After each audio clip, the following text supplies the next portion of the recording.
Sir, तुम्ही आताच थोड्यावेळापूर्वी रवींद्र चव्हाण यांच्या अध्यक्षपदासंदर्भातला अर्ज दाखल केलेला आहे, काय सांगणार? आम्हाला सर्वांना अतिशय आनंद आहे की भारतीय जनता पक्षाची संघटनात्मक रचना ही निवडणुकीच्या माध्यमातून होत असते। मागच्या काळामध्ये पहिल्यांदा 1200 पेक्षा जास्त मंडळ ही गठीत करण्याचं काम महाराष्ट्रामध्ये झालं। त्यानंतर संघटनात्मक 80 जिल्हे, या जिल्ह्यांचे अध्यक्ष निवडण्याचं काम पूर्ण झालं आणि आता प्रदेशाध्यक्ष पदाकरता निवडणूक सुरू झालेली आहे। आज सन्माननीय केंद्रीय निरीक्षक, केंद्रीय मंत्री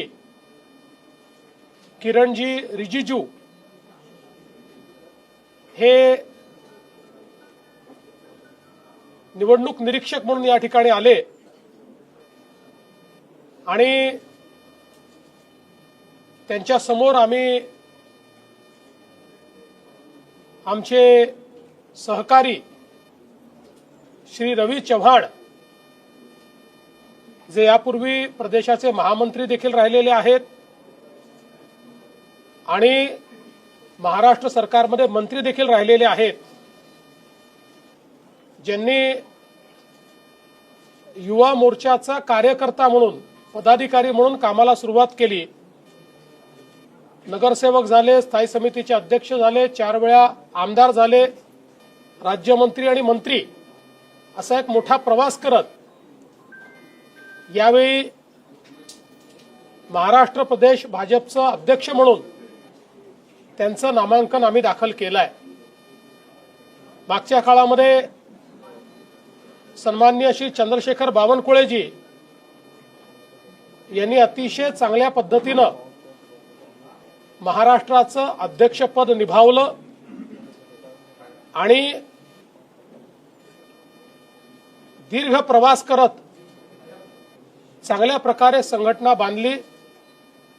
त्याचं प्रत्यंतर विधानसभेच्या निवडणुकीमध्ये आपल्याला पाहायला मिळालं। त्यानंतर संघटनात्मक निवडणूक होतपर्यंत त्यांच्या समवेत श्री रवीजी चव्हाण यांना कार्याध्यक्ष म्हणून जबाबदारी मिळाली होती। आता आज आम्ही फॉर्म भरलेले आहेत, त्या संदर्भात आता पुढची कारवाई जे आमचे निरीक्षक आले आहेत ते या संदर्भातली घोषणा वगैरे करतील। आतापर्यंत आम्ही सगळ्यांनी रवीजींचा फॉर्म भरलेला आहे, अन्य कोणाचा आलाय का याची आम्हाला कल्पना नाही आहे।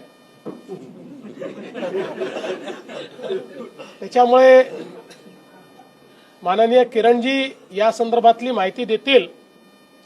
उद्या संध्याकाळपर्यंतचा वेळ आहे, उद्या संध्याकाळी 5 वाजता या संदर्भातली अधिकृत घोषणा होणार आहे।